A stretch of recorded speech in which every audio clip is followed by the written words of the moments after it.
Hi, Algebra 2. Just wanted to go ahead and put together some notes on section 3.3. So we've been looking at systems of linear inequalities. And I wanted to go back and kind of reinforce some of the things that we already know about linear inequalities on their own and some things about them as systems.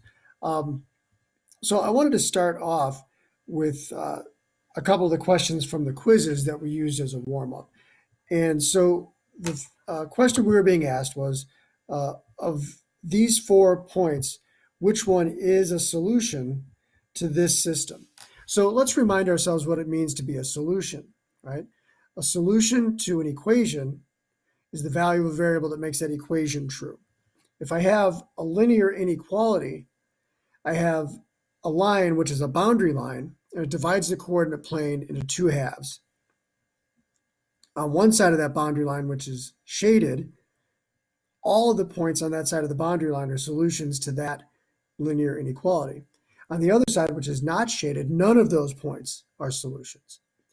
So if I have a system of linear inequalities, what I'm looking for is any point that is in that overlapping region that is a solution to both inequalities or lives in the shaded region of both of those inequalities.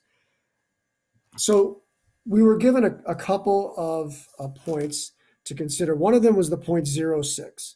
So looking on the screen, that point is on the y-axis and it lives right here, which is solidly in the red shaded area, but it's also on this dotted line, this boundary line. So it's in the solution region for the red inequality, but for the blue inequality, remember what a dotted line tells us. It's like an open circle while we were doing inequalities on the number line. So a point that is on this dotted line is not a solution to the blue inequality. So it solves the red inequality, but not the blue one, so it is not a solution. We also were given the point -3, 4. That point is at the intersection of the 2 boundary lines. And we need to step carefully here. There's always some confusion every year when we do systems of linear inequalities, because in systems of equations, that's exactly what we were looking for, is that point of intersection. That, by definition, was our solution. But for inequalities, it's a little different animal. Remember, that point lives on both lines. So both lines need to be solid for that to be a solution. And in this case, only one of the lines is solid. So the point -3, 4, again, solves the red inequality, but not the blue one. So it's not a solution to the system. Then we are asked the point 1, 0. Now that point is solidly in the blue shaded area, and it's on the boundary line of the red shaded area. And this boundary line is solid. So it is a solution to the red inequality and the blue one. So 1, 0, yes, would be a solution to that system of linear inequalities. And so this is kind of our process. We're looking for a point that is a solution to both linear inequalities, either because it's firmly in the shaded area or it's on a solid boundary line. I wanted to look at one more from the quizzes exercise, really 2 more.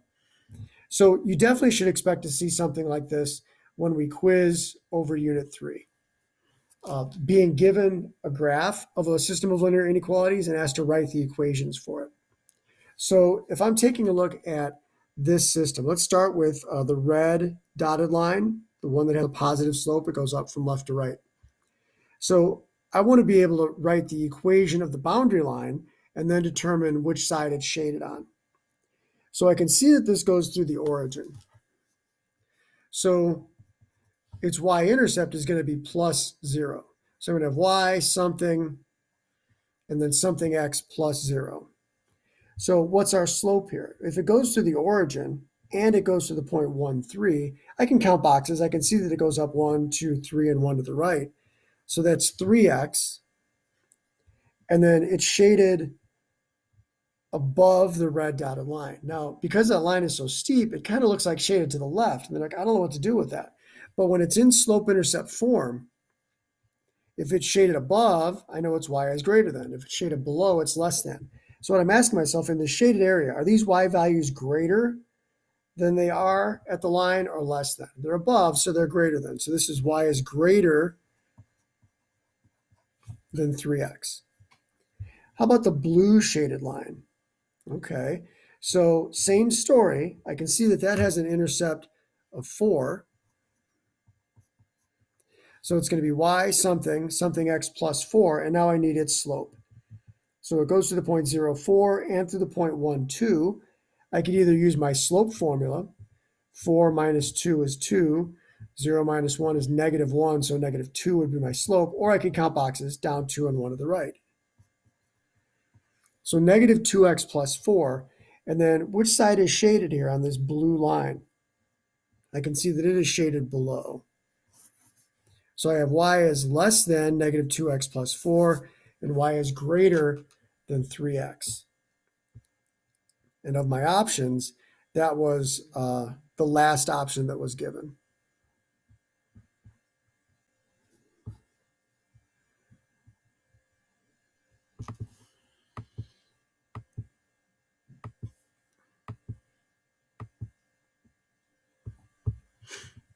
Let's take a look at this question.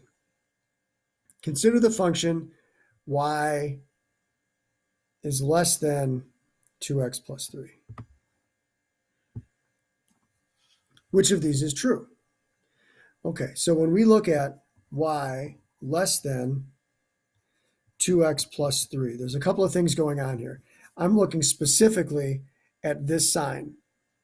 And what does that tell me? It's strict less than, not less than or equal to. So I know that this line is going to be dotted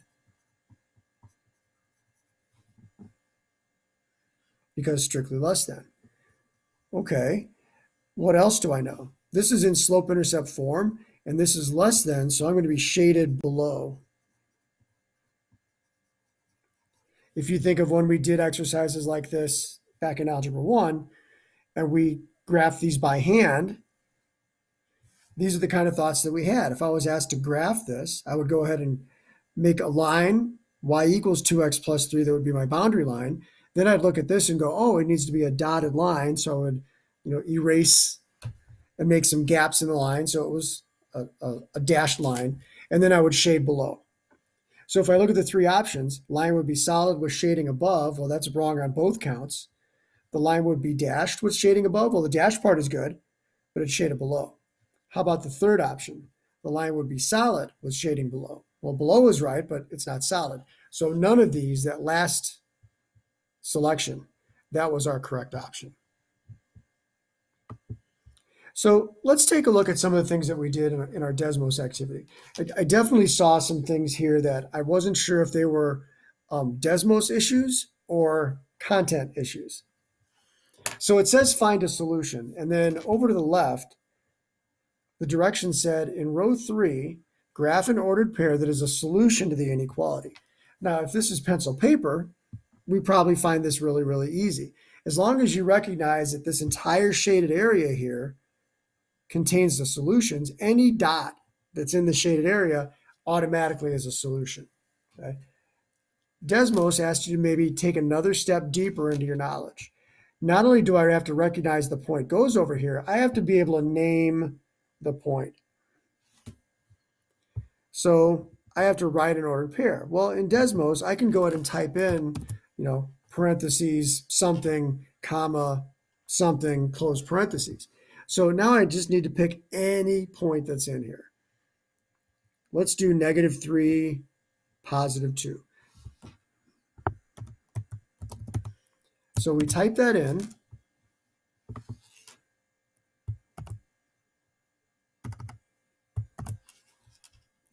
And the point appears at the location -3, +2 on the graph, right?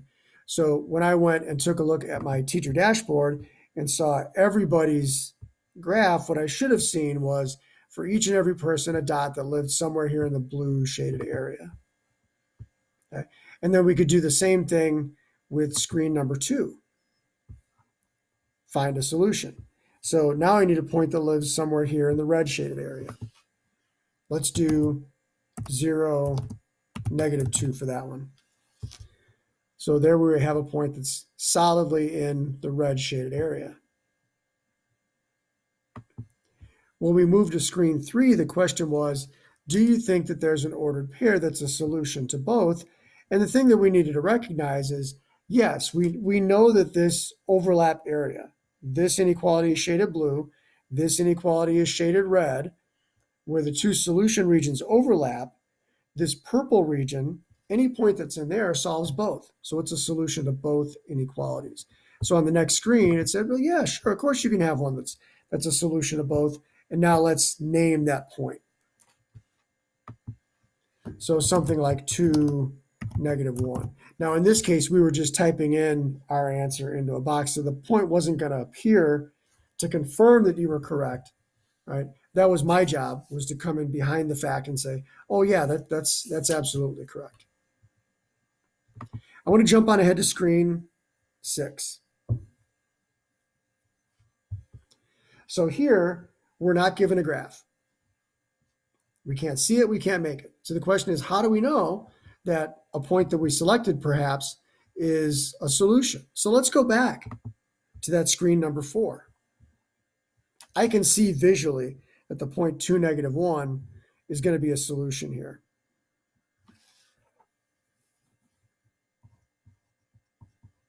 But let's go ahead and verify that for sure. So I have 4x plus 3y is less than 12, and opposite x plus 3y is less than or equal to -3.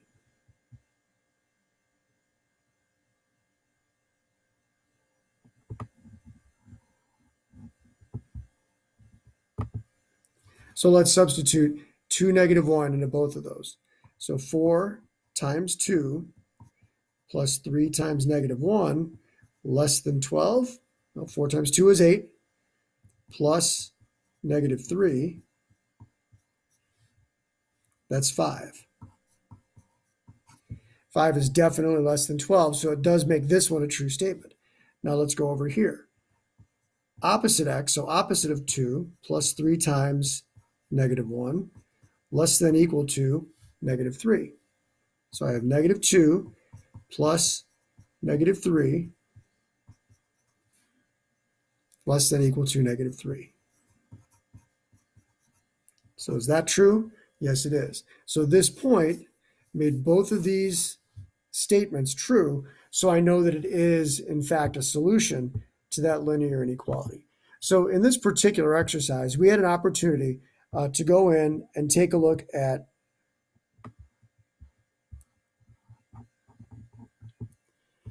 two different ways that we can visualize a solution to a system of linear inequalities.